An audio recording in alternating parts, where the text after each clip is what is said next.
In this module, we're going to start to dive into a bit more about our socialization and how we as society start to develop at a very early age. I do warn you, a lot of this content may start to get a little heavy in terms of some of the psychological and sociological theories of development, but don't worry and don't get lost. Your book is a great resource also, and certainly you can spend some time with this material. So let's talk about developing the self. First of all, the self is this really changing yet enduring part of our personal identity that is always with us. And theorists have long looked at how we develop from birth and learn what it means to be a member of our society.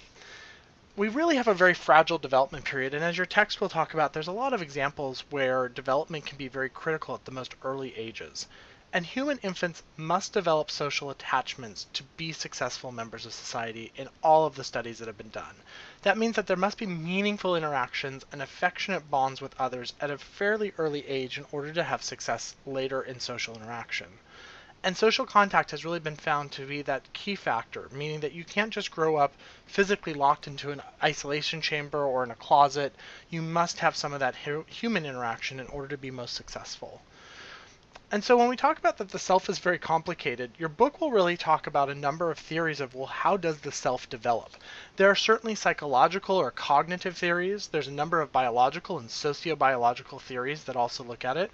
And there's a number of social and cultural theories. There's no right or wrong. There's a whole number of ways to look at how the individual grows. And each of these, I believe, lends itself a really nice perspective to help you come to a conclusion as to what you think actually goes on with human development. Again, it's very complicated, and no one theory does runs the entire gamut of capturing the complexity of the self. But we're going to look at a few of them, at least from the text, and be able to talk in more depth about them. So the first is looking at Mead, and George Herbert Mead wrote a lot about development from a social psychology perspective. And he really said that children learn to develop by taking on the role of others. Well, what does that mean? Well, he said at first, they can only imitate others. There's an imitation stage. In that scenario, the child or baby sees the person, sees the behavior, and can mimic it. For example, I see mom, I mimic the facial gestures I see on mom.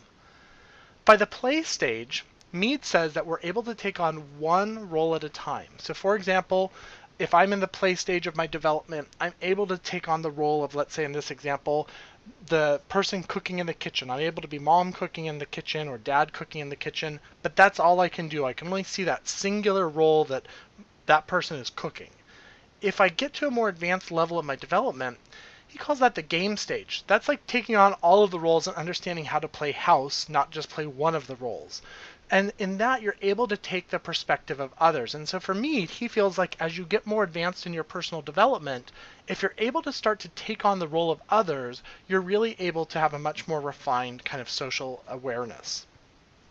Now, Piaget is another kind of thought as to how we develop. And in Piaget, we're going to talk a little bit about some of these stages that Piaget says folks go through. The first of which is really from birth to 18 months, which is the sensory motor stage. Here's where children are exploring the things that they can see and feel. They're starting to learn about their movement. They're the things that are right in front of them. If you ever watch a baby, they often always have keys or other things in their mouth. That's because they're trying to explore the world tactically around them through their senses, according to Piaget at least. And this is really, again, that sensory motor stage. He then says from about 18 months to 7 years, children learn to think about things and start to use symbols. This is really simple, single-minded thinking and very one-dimensional at a time. So they're able to take on general thoughts and understand very basic one-dimensional principles. So for example, a brother at this point can start to understand that their brother is in fact a blood relative. They understand how that relationship works, but they're not able to really make a whole lot of other sense out of things other than it's just this one dimension. As you get into more concrete operations, ages 7 to 12, that's when you're able to start to kind of come up with logical operations, thinking of more than one dimension at a time, and also the concept of reversal. So if you ask the child who their brother is, they're able to tell you, but then they're also able to tell you, and our mother that we share in common is so-and-so. They also can understand causation, and they start to take on the ability to understand a bit more about that their behaviors will actually impact what happens in the future. And finally, there's formal operations. That's where they start thinking in abstract terms. They are able to say, look, I tried this solution yesterday, it seemed to work for me then, I'm going to continue to try that solution, and maybe if that's not the best or most efficient, they're able to hypothesis test. They're able to really think about things a little bit differently. Now, Freud on the self has very, very famous theories of the id, the ego, and the superego. And in here, every person is born with an id. That's what controls that cause to seek out self-gratification. That is the piece, the id, is the piece for him that is constantly wanting the self-gratification. Whereas the superego, also kind of referred to as the conscious, is that angel on your shoulder telling you not to do the bad things. And it's the superego that really controls the impulses of the id. The ego is the balance between the id and the superego. It tells us, hey, I understand you've got all these needs and wants, but this is what society actually says is okay in order to achieve those. So Freud has a ton of work. You can certainly learn a lot more in psychology also about Freud, but it's really this notion that he says everybody has really got these balancing act going on between the id and the superego, and that the ego is the thing keeping those two in check. Finally, I want to touch a little bit on what is most important to me, at least, in terms of how you learn about the self, and this is the social and the socialization through your agents of socialization. What does that mean? Well, we come in contact with our family first, right? So your mother or your father, maybe it was your grandparents and aunts or uncles that raised you. That's a primary agent of socialization. We learn a lot about the world around us from that immediate family we grow up with. Your peers, certainly as you go to school, they're going to influence you directly. Then as you start to work a little bit longer to grow up, you start to understand the mass media. Social gaming could also shape you, or playing Nintendo and those things. School, education, you learn a lot, but again, it's also socializing you to things like sharing, unsaid rules of how to, take a turn and raise your hand.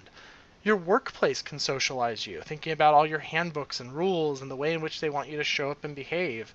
Religion can also be a major factor. So there's a number of ways that you start to learn who you are in society, and it's important to understand that each of those will play a part in both shaping and reshaping potentially in adult life who you are. So this is just a little bit of a view of how you start to become socialized and develop, but remember, it's a very complicated area, and I certainly suggest reading the entire text to ensure that you understand the core theories of this section.